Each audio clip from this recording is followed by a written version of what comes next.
Olá, tudo bem? Vamos continuar com as nossas aulas de agricultura de precisão. Agora vamos falar sobre a amostragem. Quais são as melhores estratégias para nós fazermos uma amostragem na propriedade? Como fazer?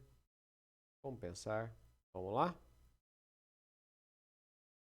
Bom, então há uma necessidade de investigação das lavouras. Nós já vimos lá na aula de mapa de produtividade que podem surgir manchas que apresentam alta e baixa produtividade. Nós temos que investigar.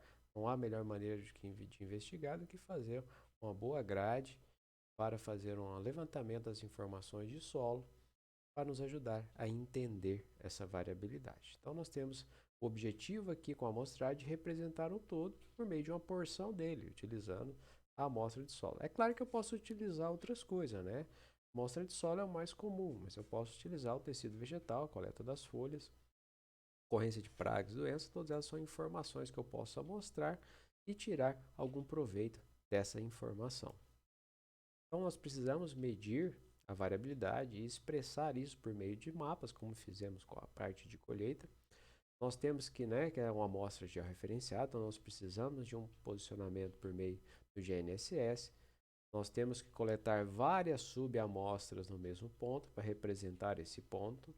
Tá? Normalmente nós utilizamos aí de 8 a 12 subamostras por ponto, num raio de 0 a 5 até 10 metros de distância do ponto central para fazer essa subamostra. E a partir daí nós aplicamos, né, os cálculos matemáticos utilizando a geoestatística ou mesmo simplesmente a interpolação de dados, que nós veremos nas aulas seguintes depois.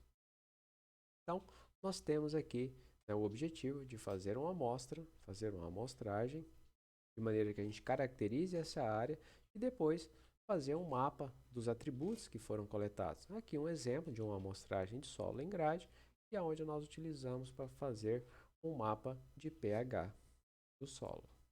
Tá? Então, quais são as estratégias que nós podemos utilizar para fazer uma amostragem?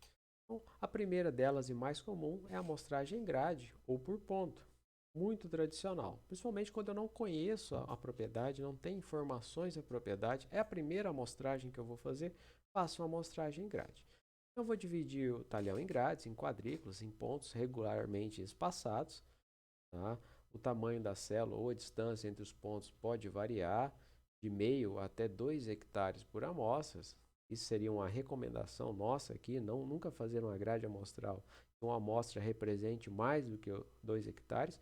No entanto, nós temos visto por aí na prática, as empresas de consultoria têm utilizado de 3 a 5 hectares para representar uma amostra. É muito grande, principalmente como falando de atributos para a fertilidade do solo. Não recomendamos acima de uma amostra para 2 hectares. Várias amostras por quadrícula, né, são as nossas subamostras, que vamos fazer, como já dito, de 8 a 12 subamostras, num raio de 1 a 10 metros em torno do ponto central aí. Tá? Normalmente no centro, permitindo diversos tipos de caminhamento. Ó, então, produto final equivocado ao se adotar grades amostrais com baixa densidade amostral, que a gente estava falando. Grades amostrais aqui, ó, com valores muito distantes um ponto do outro, nada mais vai ser do que um chute. Você não vai estar acertando no alvo. Aquilo que nós dizemos da agricultura de precisão. Eu não vou acertar o meu alvo. Então, o aumento da grade diminui a qualidade da informação. Quanto maior a grade, menos informação e pior é a qualidade dessa informação. Tome cuidado, principalmente nas primeiras amostragens, faça uma grade densa da melhor forma possível. Então aqui um exemplo mostrando, né, a fórmula de grade ou a fórmula de ponto, né, um ponto central aqui dentro de cada quadrícula, né? Então a quadrícula aqui são distâncias equidistantes, né, lado vezes lado, e aqui com um ponto central dentro de cada quadrícula dessa aqui. Então aqui é o exemplo de uma grade regular de uma amostra para 2 hectares, que é o máximo que a gente recomenda. Uma amostra para no máximo 2 hectares, somente na primeira. Então, prática, só de campo faz uma amostra para cada 5 hectares. Nós recomendamos no máximo uma amostra para cada 2 hectares. Então é visual, você vê a diferença, a distância entre os pontos. Aqui eu tenho pontos mais próximos, então eu vou, na hora de fazer a estimativa para o local não amostrado, esse aqui vai me dar uma exatidão, uma acurácia muito maior do que esse aqui, que estão distantes, muito distantes um do outro. Então, utilize no máximo aqui uma amostra para 2 hectares. É importante a gente pensar que na hora de fazer a grade amostral, talvez a primeira coleta, eu faça um transecto, ou seja, uma linha transversal que cruze o meu terreno em alguma das direções e faça coletas ao longo desse transecto. Isso vai permitir eu estimar a variabilidade, conhecer o alcance da área, né? Ou seja, a distância que se correlacionam essas variáveis e as suas características. Isso vai me permitir estimar uma grade, ou seja, vai me permitir estimar a distância entre os pontos. Então, essa aqui é uma estratégia interessante de se fazer, tá? Antes de realmente fazer a grade, fazer amostras prévias num transecto, que vai me permitir depois estimar a grade real, conhecendo a dependência espacial dessa amostra, dessas variáveis. Uma outra situação que a gente poderia adotar seria a distribuição aleatória dentro da célula. Veja que eu estou fazendo uma distribuição aleatória dentro da célula. Eu estou numa grade irregular, no entanto, eu estou com a distribuição aleatória do ponto dentro da célula. Ajuda no processo. Nós vamos ver depois o passo seguinte, que é a interpolação e a geoestatística. Como eu tenho distâncias diferentes entre cada ponto, isso me permite estimar melhor a dependência espacial. É uma boa estratégia que pode ser utilizada. Outra que nós recomendamos também é justamente utilizar uma grade regular mais uma grade aleatória de 30% da grade regular. Se eu tenho uma grade regular de 100 pontos, eu vou atribuir mais 30 pontos de maneira aleatória. 30 pontos, 30%, distribuídos ao longo da área. Que ao final eu vou ter uma grade como essa que vocês estão vendo aqui. Uma grade regular mais 30% de pontos aleatórios, que vai me dar justamente essa grade final aqui, regular, mais pontos aleatórios. Excelente estratégia para nós começarmos uma amostragem na propriedade. A primeira amostragem sempre vai ficar mais cara. O produtor tem que ser conscientizado dessa informação, que essa informação é muito importante para nós que vamos começar a trabalhar na propriedade com os conceitos de agricultura de precisão. Então, essa primeira amostragem mais adensada é extremamente importante. Lembrando que é sempre uma amostra completa se for solo, tá? Argila, silt e areia, os nutrientes básicos, talvez mais alguns micros, 0 a 20, 20 a 40, conforme a recomendação do responsável técnico lá que estiver orientando. As subamostras. Então, eu vou fazer as subamostras aqui, ó. Estou vendo uma quadrícula. Eu vou fazer as subamostras em torno desse ponto, né? De 8 a 12 subamostras, de 1 a 5, de 1 a 10 metros em torno deste ponto. A amostragem por célula é uma outra estratégia que não utiliza interpolação. Vamos a um exemplo. Eu tenho, por exemplo, na cafeicultura, é muito comum utilizarmos sistemas de irrigação por gotejamento, onde a propriedade é dividida em talhões. E aí, utiliza-se diferentes irrigações e tratamentos específicos para cada talhão. Nós podemos chamar cada talhão desse de uma célula. E aí eu não preciso fazer interpolação, eu vou tratar cada célula individualmente. Então, o que eu faço na amostragem por célula? Não existe interpolação. Então, eu vou coletar, fazer o caminhamento dentro da célula, coletar as subamostras e aqui eu vou gerar um ponto. Vou juntar todas essas subamostras num balde, tirar uma amostra, meio quilo a 1 quilo, mandar para o laboratório para fazer a análise do solo. Isso é uma amostragem. Então, aqui eu vou ter uma amostra, aqui eu vou ter outra amostra, outra amostra, outra amostra, outra amostra e outra amostra. Ou seja, ao invés de fazer aquela grade com 100 pontos, eu fiz uma grade aqui com 1, 2, 3, 4, 5, 6 pontos, representando a minha propriedade.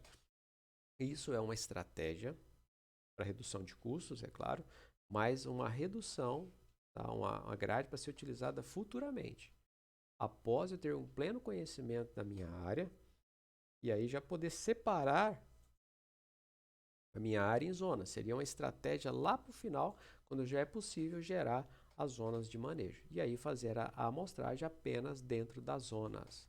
Tá? Então a gente chama de amostragem aqui por célula, neste momento. Amostra direcionada ou por IGD, como eu disse, é como se fosse uma célula, né? Depois de 4, 5 anos que eu tenho pleno conhecimento da minha propriedade, eu posso separar a minha propriedade por zonas, por regiões de alta, média e baixa produtividade, ou baixa, alto, médio potencial de resposta, e a partir daí fazer amostragens individualizadas para cada região dessa, para cada zona dessa, diminuindo o custo da amostragem do solo. Informações para se obter a zona de manejo, eu posso utilizar quantidade elétrica, produtividade, os NDVI e argila, silt e areia com a própria classificação dos solos. Então aqui eu posso utilizar, por exemplo, uma amostra direcionada utilizando a imagem de satélite. Esse aqui é um índice de vegetação por diferença normalizada utilizando o Red Edge, que é a rampa de subida do infravermelho próximo. Tá? Então mostra aqui a propriedade dividida em talhões. Eu posso tentar fazer alguma amostragem mais direcionada. Por exemplo, nas manchas vermelhas eu coloquei mais pontos, nas manchas mais claras menos, e assim sucessivamente. Utilizar essa informação para selecionar o meu tipo de amostragem, tentar colocar os pontos aleatórios, os pontos específicos dentro das manchas, para representar melhor aquele local de variabilidade. Então, a amostragem direcionada também pode se utilizar de um mapa de produtividade, como nós já vimos anteriormente. Tá? Então, eu vejo aqui um mapa de produtividade. Eu posso colocar os pontos aleatórios nas manchas para tentar explicar melhor o porquê dessas variabilidades. Então, na amostragem por zona de manejo, como eu disse, a área dividida em talhões, eu vou fazer apenas a amostragem, a subamostra dentro de cada zona e a partir daí vai gerar uma amostra para cada zona. Equipamentos de amostragem. Eu posso fazer a amostragem com qualquer equipamento tradicional, com enxada, pá, um trado. Claro que eles vão trazer um baixo rendimento, considerando que nós vamos ter um alto volume, quantidade de pontos a fazer com subamostra, isso vai ficar mais trabalhoso. Então, tem se utilizado equipamentos motorizados, automatizados para melhorar o rendimento, mas a coleta em si poderia ser feita com qualquer tipo de equipamento tradicional de uso da agricultura convencional. Mas para otimizar, utilizamos os equipamentos acoplados. O trado está aqui, ó, pode ser utilizado. Quer coletar manual, pode ser feito. Mas a gente tem utilizado de veículos automotores que utilizam de um motor, de um coletor do tipo rosca, tá? Onde tem uma broca aqui que faz a coleta da amostragem do solo. Rapidamente a gente faz essa coleta. E um outro que a gente pode fazer de amostragem também, que é uma tendência atualmente, é a avaliação da compactação do solo por meio dos penetrômetros. Aqui um exemplo de um penetrômetro que nós podemos utilizar para fazer a coleta da resistência à penetração e assim estimar a compactação do solo. Podemos utilizar equipamentos manuais, tipo esse, do tipo broca, aqui acoplado a uma bateria ou a algum veículo. Isso facilita o processo de coleta, mas ainda é um processo manual automatizado. De quanto em quanto tempo eu coleto uma amostra? Depende. Em média, a gente sempre tira a cada ano, alguns têm feito a cada 2 anos, sempre na mesma época. Quando coletar? Sempre na mesma época. Qual a profundidade? Normalmente a gente usa 0 a 20 preparo convencional, 0 a 10, 0 a 20 sistemas conservacionistas. Cuidado se estar próximo às estradas e carregadores, que normalmente são locais de influência do trânsito, descarregamento de caminhões, que podem afetar o resultado. Então, o que a gente ia falar hoje para a aula de amostragem era isso. Tchau e até a próxima!